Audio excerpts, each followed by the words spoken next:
పిల్లలకు ఎక్కడ ఆట విడుపు కానీ ఆడుకోవడానికి ఎక్కడ స్థలాలు లేకపోవడం వల్ల ఈరోజు చాలామంది మధ్యతరగతి కుటుంబాలకు తీరని దుఃఖం మిగులుతుంది. రోడ్ల మీద ఆడుకుంటుంటే వేగంగా వచ్చే వాహనాలకు ప్రమాదంలో వాళ్ళు చచ్చిపోతున్నారు.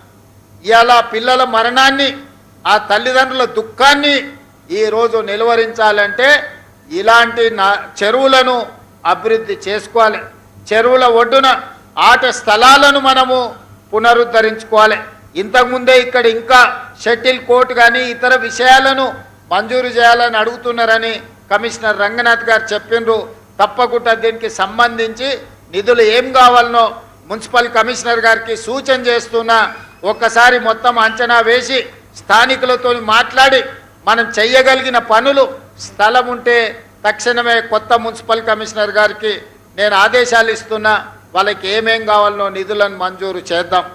నా ఉద్దేశం ఒక్కటే, ఇవాళ నల్ల చెరువు కావచ్చు, సున్న చెరువు కావచ్చు, ఫాక్స్ సాగర్ కావచ్చు, లేకపోతే తుమ్మిడికుంట కావచ్చు, ఇట్లా ఈ ప్రాంతంలో ఉండే చెరువులన్నిటిని కూడా మనం పునరుద్ధరించుకుందాం. ఇవాళ కృష్ణారావు గారు నాలాకి రీటైనింగ్ వాళ్ళు అడిగిండు, తప్పకుండా వాటిని కూడా నిర్మించుకుందాం. మనం ఇందిరమ్మ కాలనీలో కావాల్సిన పైప్ లైన్ కూడా మిగతాది అశోక్ రెడ్డికి చెప్తున్న వాటర్ వర్క్స్కు అక్కడ ఏం సమస్య ఉందో దాన్ని పరిష్కరించండి. ఆనాడు ఎంపీగా నా ఎంపీ నిధుల నుంచి ఆ కాలనీలో ₹1 కోటి నిధులు ఇచ్చి ఆ రోజు మనం ఆ పనులు చేయడానికి ఆదేశాలు ఇచ్చినాం. ఇవాళ మనదే ప్రభుత్వం ఉన్నది, ఆ సమస్యను పరిష్కరించాల్సిన బాధ్యత మన మీద ఉన్నది. అక్కడ ఉన్నోళ్ళందరూ పేదోళ్ళు, వలస వచ్చినోళ్ళు. ఆనాడు ఐడిపిఎల్ పరిశ్రమ నిర్మించేటప్పుడు అక్కడ కూలీలుగా పనిచేసిన వాళ్ళే ఎక్కువ మంది అక్కడ ఉన్నారు. వాళ్ళని ఆదుకొని వాళ్ళ కనీస మౌలిక వసతులను కల్పించాల్సిన బాధ్యత ప్రభుత్వం మీద ఉన్నది.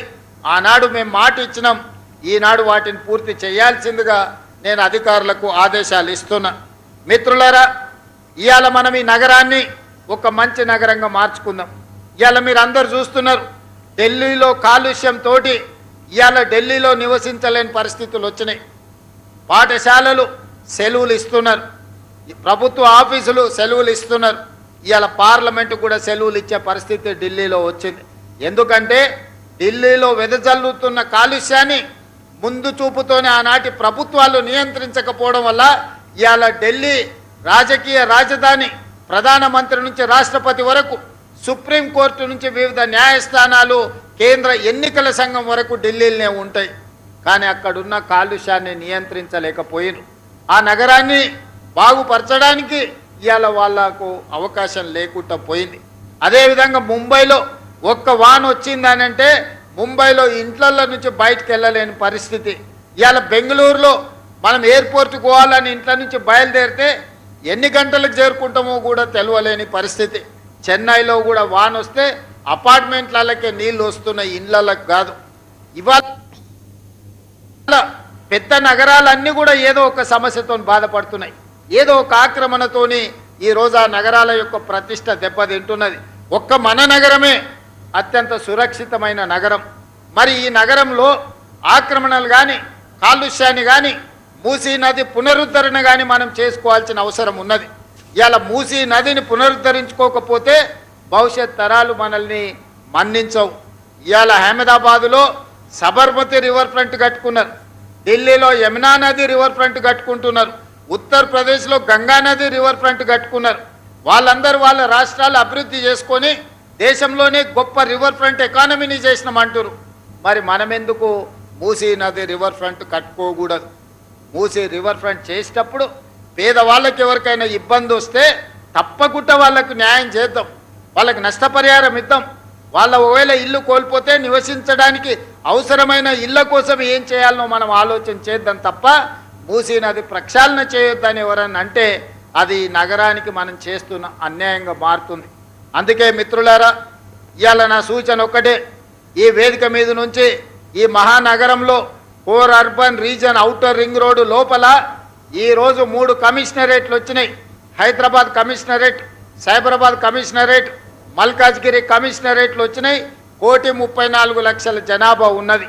వీటన్నిటిని కూడా ప్రక్షాళన చేసుకుందాం, రోడ్లు విస్తరించుకుందాం, ఫ్లైఓవర్లు కట్టుకుందాం, చెరువులను పునరుద్ధరించుకుందాం, నాలాల ఆక్రమణలు తొలగించుకుందాం, పిల్లలకు క్రీడా మైదానాలు నిర్మించుకుందాం, ఒక మంచి నగరంగా, ఒక అభివృద్ధి చెందుతున్న నగరంగా మన హైదరాబాదు నగరాన్ని మనం అభివృద్ధి పదం వైపు తీసుకెళ్దాం.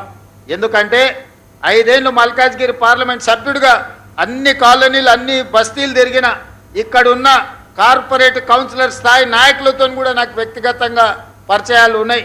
బస్తీలలో బస్తీ నాయకులతో నాకు వ్యక్తిగత సంబంధాలు ఉన్నాయి. అందరిని నేను గుర్తుపడతా, బస్తీల సమస్యలు నాకు తెలుసు. ఇవాళ నా సూచన ఒక్కటే, పని చేయించుకోకపోతే మీదే తప్పు.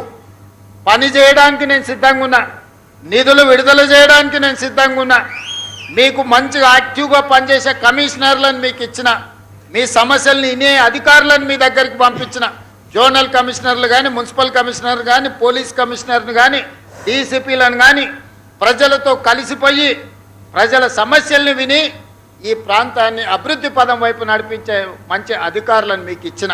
మీరు సమన్వయం చేసుకోండి, మీరు అనుమతులు తెచ్చుకోండి, అభివృద్ధిని అడ్డుకోకండి. ఎవరికైనా ఏదన్నా ఇబ్బంది ఉంటే నా దృష్టికి తీసుకురండి. వీళ్ళకి నష్టం జరిగింది, ఈ నష్ట పరిహారాన్ని ఏదో విధంగా ప్రభుత్వం నుంచి అందే విధంగా. ఇవాళ స్థలం ఎవరిదైనా నిజంగా పట్టా ఉండి యజమాన్యపు హక్కులు ఉంటే వాళ్ళకి టీడీఆర్ ఇద్దాం, వాళ్ళని ఏ విధంగా ఆదుకుందామో చెప్పండి. వాళ్ళకి నష్టపోయిన వాళ్ళని బాధ పెట్టాలనేది మన ఉద్దేశం కాదు. ఎవరికైనా నష్టం జరిగితే నష్టాన్ని పూడ్చే పని చేద్దాం, కానీ అభివృద్ధిని మాత్రం అడ్డుకోకండి. ఇవాళ ఇప్పుడు గిన మనం చేసుకోకపోతే ఇంకెప్పుడూ చెయ్యరు. మీరందరూ చూసారు గతంలో కానీ ఇప్పుడు కానీ. ఈరోజు మనం చెయ్యాలని ఒక నిర్ణయానికి వచ్చినాం. దయచేసి సహకరించండి, రోడ్ల విస్తరణకు కూడా సహకరించండి. రోడ్డు వైడనింగ్లో ఎవరు ఆస్తి పోయినా వాళ్ళకి నష్టపరిహారం ఇద్దాం. ఫ్లైఓవర్లో ఫాస్ట్గా కట్టుకుందాం. 5 ఏళ్ళు 10 ఏళ్ళు ఫ్లైఓవర్లు కట్టకుంటుంటే తీవ్రమైన ఇబ్బందులు, యాక్సిడెంట్లలో చాలామంది చచ్చిపోతున్నారు. ఇవాళ చెరువులు కానీ, నాలాలు కానీ, రోడ్లు కానీ, ఫ్లైఓవర్లు కానీ బ్రహ్మాండంగా మీ ప్రాంతాన్ని అభివృద్ధి చేసుకోండి. ఏదున్నా నా దృష్టికి తీసుకురండి. అప్పో సప్పో తల తాకట్టు పెట్టైనా నిధులు తెచ్చిచ్చే బాధ్యత నాది ఈ ప్రాంతానికి. ఎందుకంటే మీరందరు కష్టకాలంలో నేను ఇక్కడికి వచ్చినప్పుడు నన్ను ఎంపీగా గెలిపించి ఢిల్లీకి పంపించారు. నాకు ఆ కృతజ్ఞత ఎప్పటికీ ఉంటుంది. కష్టంలో ఉన్నప్పుడు నన్ను నిలబెట్టిండ్రు. రాజకీయంగా నేను ఇబ్బందిని ఎదుర్కొంటున్నప్పుడు నన్ను మీరందరూ అండగా నిలబడి నన్ను నిలబెట్టిండ్రు. నన్ను నిలబెట్టిన మీకు సేవ చేసే అవకాశం ఈరోజు నాకు దక్కింది. కాబట్టి ఈ ప్రాంతానికి రాజకీయాలకు అతీతంగా నేను అభివృద్ధి కార్యక్రమాలు చేస్తా. మంచి అధికారులను నియమించిన, బాగా పని చేయించుకోండి. ఏం కావాలన్నా నన్ను అడగండి, మంజూరుని చేయడానికి నేను సిద్ధంగా ఉన్నా. ఏదైనా మీరు పనులు చేయించుకోవడానికి నా దగ్గర రండి. నా సూచన ఒక్కటే, ఇంత మంచి కార్యక్రమం ఈరోజు మా అక్కలు, మా చెల్లెళ్ళు అందరూ ఉన్నారు, మా పెద్దమ్మలు ఉన్నారు. ఇంట్లో అప్పుడప్పుడు కోడలతో పంచాయతీ అయితే ఇట్లా మనవని తీసుకొని వచ్చి ఇట్లా తిరిగిపోతే ప్రశాంతంగా ఉంటుంది. పిల్లలు కూడా చిన్నపిల్లల్ని తీసుకొని వచ్చి ఆడించుకుంటే వాళ్ళకు కూడా ఆడిపించుకుంటే ఒక మంచి వాతావరణం. ఇంటి పక్కలతో మాట్లాడాలంటే కూడా కష్టం. 4 పెద్ద మనుషులు వచ్చి ఇట్లా బెంచ్ల మీద కూర్చొని జర సాధక బాధకలు మాట్లాడుకుంటే మనసు అల్కగా అవుతుంది. చిన్న కొడుకు సరిగ్గా పట్టించుకోకపోయినా, కోడలమ్మ ఎప్పుడైనా కోపమైనా, టిఫినో ఛాయో అడిగితే ఇవ్వకపోయినా ఇట్లా నడుచుకుంటూ వస్తే ఆడ ఛాయ్ తాగొచ్చు, ఆడ కూరగాయలు కొనుక్కోవచ్చు, ఇట్లా ఒక రౌండ్ తిరిగిపోతే ఆరోగ్యం కూడా మంచిగా ఉంటుంది, వాతావరణం బాగుంటుంది. ఒక్క వాన వస్తే నల్లజెరువు మొత్తం నీళ్లు నిండి అద్భుతంగా కనిపిస్తుంది. మీరు ట్యాంక్ బండ్ పోయి చూడాల్సిన పని లేదు, ట్యాంక్ బండ్ వల్లే మీ దగ్గరకు వచ్చి చూసినంత గొప్పగా ఈరోజు నల్లజెరువు అభివృద్ధి అయింది. భవిష్యత్తులో ఫాక్ సాగర్ కానీ ఇవన్నీ మనం అభివృద్ధి చేసుకుందాం. అందుకే మిత్రులారా, కొంచెం ఆలస్యం అయింది నాకు ఇతర కార్యక్రమాలతోటి. ఏది ఏమైనా మీ సహకారం ఉంటే ఈ నగరాన్ని అభివృద్ధి పదం వైపు నడిపిద్దాము. ఈ నగరం ఒక మంచి నగరం, ఈ ప్రాంతాన్ని అభివృద్ధి చేద్దాం. అదేవిధంగా కుత్బుల్లాపూర్ నియోజకవర్గానికి సంబంధించినవి కూడా పూన శ్రీశైలం గౌడ్ గారు ఇక్కడ ఉన్నారు. ఆ ప్రాంతంలో ఉండే చెరువుల విషయంలో కానీ, పార్కుల అభివృద్ధి విషయంలో కానీ వారిని కూడా ఏమైనా సూచనలు ఉంటే మీ తెలియజేయమని తెలియజేస్తూ, హనుమంత్ రెడ్డిని అందరినీ సమన్వయం చేసుకొని మీరందరూ ప్రణాళికలు సిద్ధం చేసుకోండి. అభివృద్ధి కార్యక్రమానికి సంపూర్ణంగా సహకరిస్తానని తెలియజేస్తూ మీ అందరి దగ్గర సెలవు తీసుకుంటున్నా. ధన్యవాదాలు మిత్రులారా.